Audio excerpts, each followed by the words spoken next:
Hello, everyone, and welcome to the NUFC360 podcast. With me this week is Stephen and Max. I'm your host, Mark. Lads, how are we? Very good. All good. Brilliant. I'm going to stop asking that at the beginning of ours. I always get like one or two. Always get the same answer. We do one chat, or two words. Yeah, to confirm to everyone watching, we do chat away before we start these. So that's why it's not as, waiting around for people chatting. But it's an impromptu meeting as we've had big news in Newcastle where Ashworth has gone. Everyone's very sad about that. Man United fans possibly are raging at the fact that they've had to pay so much. And we've got our man in Paul Mitchell, a new director of football. Now, I'll come to you first, Stephen. What do you, in fact, explain to people that may not have heard of him a little bit about Paul Mitchell?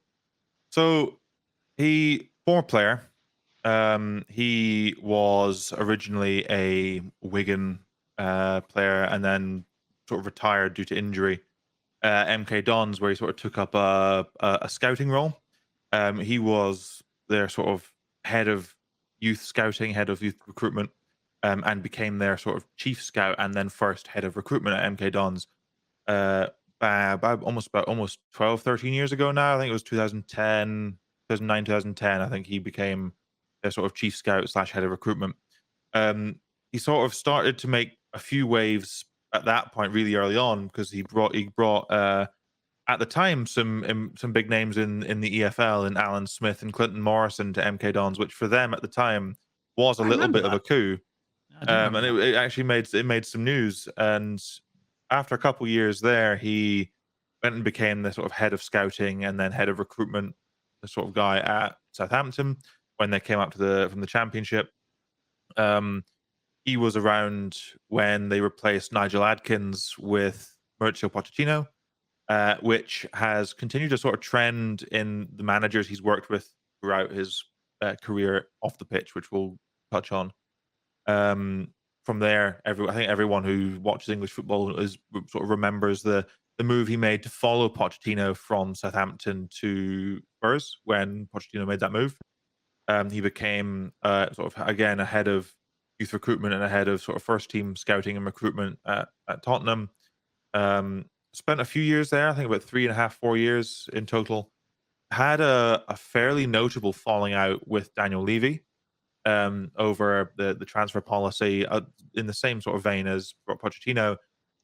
Levy didn't want to spend money. Mitchell and Pochettino did want to spend money.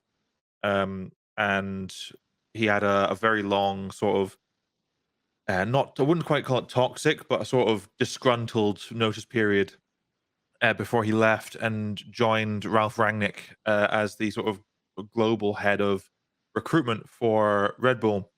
He sort of started as a head of recruitment for RB Leipzig, sort of head of scouting there before getting promoted internally to sort of keep him in situ because Red Bull were really keen to keep his services.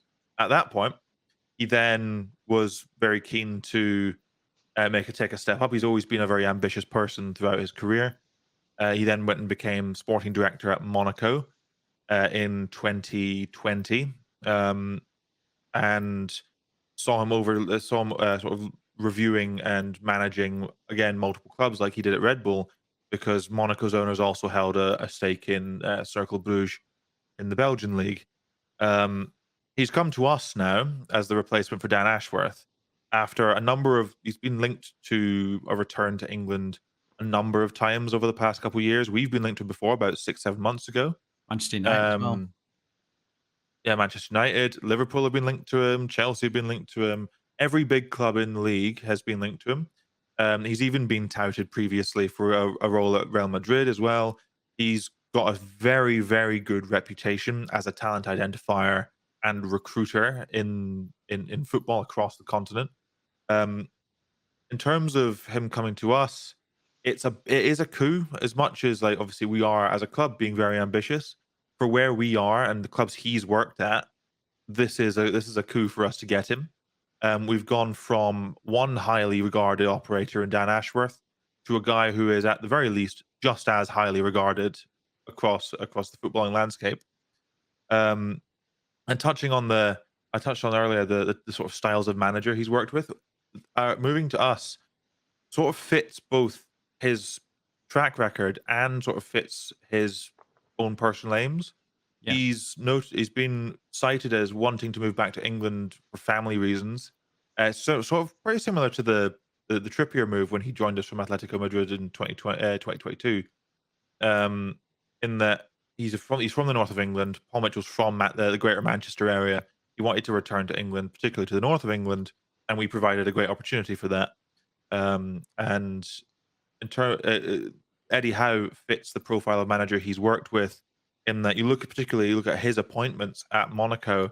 He appointed 3 coaches in Nico Kovac, Philip Clement, and Adi Hutter, all of whom have a track record of high pressing, intense football, attacking football. He had the same with Pochettino. He had the same at RB Leipzig.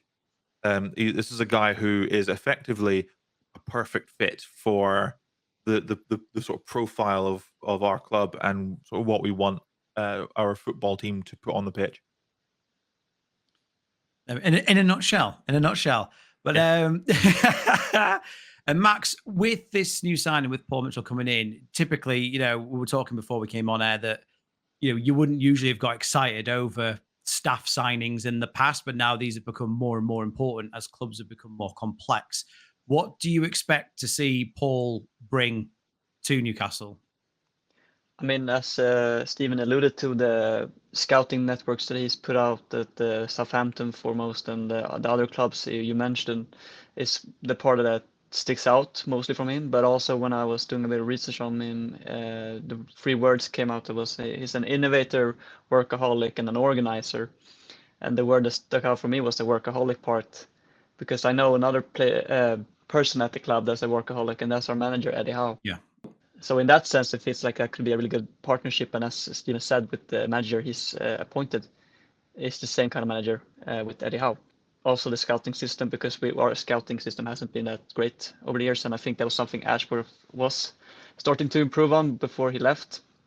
So to see that continue and grow would be good. And also he seems like a really level-headed guy and intelligent. He's a strong character also to have his football career taken away from him so abruptly, but still having the determination to proceed and succeed in football. Says a lot about him as a character, so I think it's going to be a great addition to our management staff.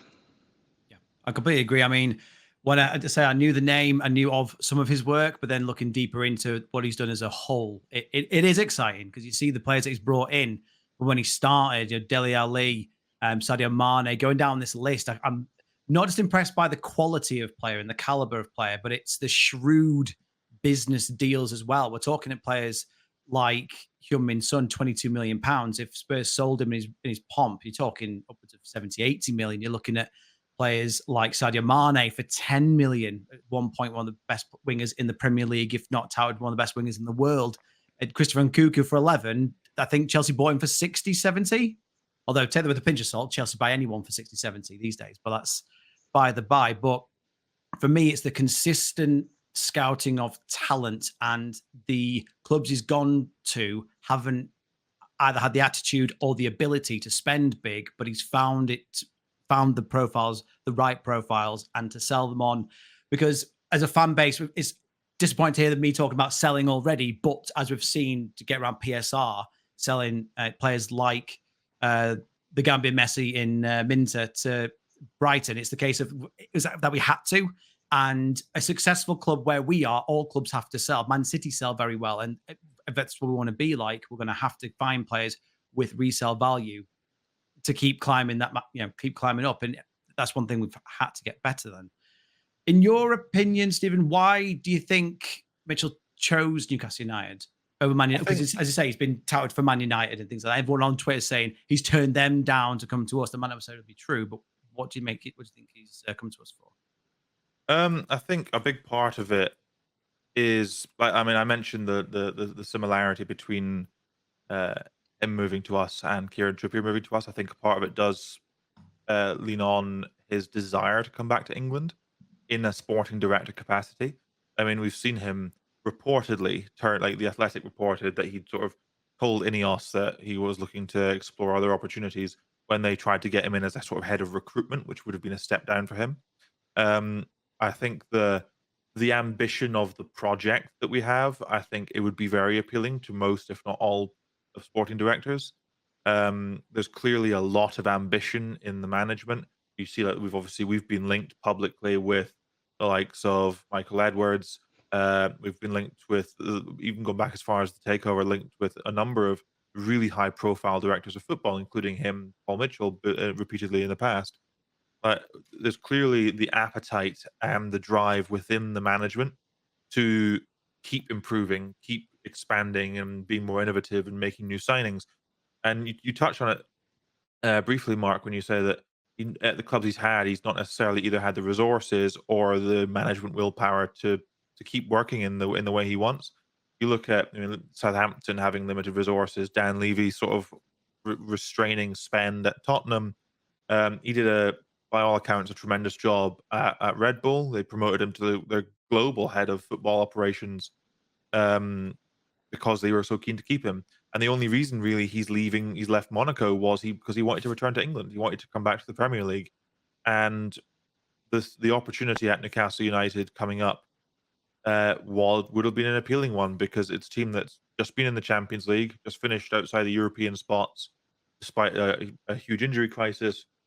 There's a lot of expected turnover in the squad, so he could come in right away and have an impact. He'll back himself, given his own track record of being able to hit the ground running at clubs as a recruitment guy, as an executive. He's done it repeatedly. You see, particularly that you see in that list of previous signings, you see like Dele Alli came in his first window, swapping Southampton for Spurs. Like, he came in a January window. In mid-January, he went, nope, get Dele Alli in, and then that turned out brilliantly. And he's shown an ability repeatedly to get the process that he puts in place working very, very fast, which is sort of what we need. And I think also a sort of consistency, along with sort of the ambition to improve from the ownership. There's a patience and a willingness to be calm. We haven't really made any knee-jerk decisions since the takeover. So Paul Mitchell will know and have a high level of confidence in the idea that he will be given time to work on the squad. Eddie Howe will be given as much time as he earns, and he's got plenty of goodwill in the bank to keep being the manager, so that there will be a consistent relationship there for at least a couple more seasons, barring any sort of significant downturn. You know that the club isn't trying to be a selling club per se. They're not going to sell all their biggest stars. So you know that you're going to be able to sign good talents and then develop them. I think all of that together would just be all around just a really good package, a really good prospect for any director of football, let alone Paul Mitchell. And Max, Paul Mitchell coming in, big summer. What do you think is the most important? What would you like to see from him? What in this transfer window? What do you think the most important job is for Paul Mitchell? What's his most important job in this next window? Yeah, that's difficult, because I would hope that the transfer plans for this summer is already in place and already ongoing as we speak. And I don't know how long they've known he's going to be appointed, but if it just happened like this week, it would take a lot for him to get up to speed with everything that's going on at the club, and then starting to go after targets. So I'm guessing, my hunch tells me that this summer might not be his most influential one. That we will stick with the process of purchase that we have in that determines who we're gonna sign, like Steve Nixon and maybe Andy Howe, Eddie Howe, those sort of characters, and the ownership might take over the negotiations. Not sure about that one, but I don't think that it's gonna do especially much this summer for us. Maybe January, when he's more settled in. Yeah, I mean, for me, I just hope he's got a list of right wingers. That's all I need from him. Just a huge list of right wingers, sign 7 or 8, just to replace all the ones we've got, and then some. I think, and I don't know if you two agree, the last few days have been a bit of a roller coaster, as ever being a Newcastle fan. But trust the process is something I said weeks ago, months ago, and then I'm not going to lie, was wobbling when I saw the PSR issues, and then Dan Ashworth, go in and not linked to anyone, because this came out of the blue. This was not touted, much like, the Isaac, Isak transfers and the big transfers we do, it's bang, here they are. There's no kind of leaks from the club, which is good to see. And I think the last few days have, again, put more confidence in the owners, in the club, even though what they did leave it last minute for the PSR, they did get around it. There's no point deductions. And in all intents and purposes, we're probably in a better position now than we were last year in a lot of ways, which is really, really good. I'm keen to see, for me, the biggest thing I want to see from him is young players that could be implemented in the team quickly. All these transfers that he's done, it seems like Ashworth was the guy that was going to develop the academy and the route to the first team and all the backroom staff and everything, building the club and the culture. Whereas Paul looks like he's the sort of guy to bring in the young players that can just start or be on the bench, where we have been signing a lot of young players that we haven't seen feature yet because we're a little bit too young, for example. But I would like to see some young players signed and start is what I want from him. That's what I want to see. But I think you're right, Max. It's not going to be an immediate impact from him. And it'd be worrying if they were waiting for someone like that to come in going, oh, here's what you should do. Sorry, just to weigh in on that point regarding the young players. I mean, particularly if just looking at his most recent job at Monaco, he from his first season, the season before he joined Monaco, was about just over 1,400 minutes had been given to academy products. Yeah, it was about 17% of their squad was academy products. Just after the end of the first season he was there, it had risen to, I think it was about 3,500 minutes for academy products, and about 25% of the squad were youth products. So I think in terms of developing young players, I mean, all of the squads he's been at have all been pretty good at that. So I wouldn't be worried about that at all. I'm hoping to see, we're always hearing things about the players that we've signed in the background. I'm hoping to see more of them feature. So we can sell them on like Elliot Anderson and make a quick buck in that regard. Chuffed to bits with this signing. We'll wrap it up there. If you watch on YouTube, do comment below. What do you want to see from Pullman? Are you excited? Are you happy he chose us? Are you happy that Man United have had to pay us to get him as well with the Ashworth? And do hit a like and subscribe. Does mean a lot. Gentlemen, thank you very much for coming.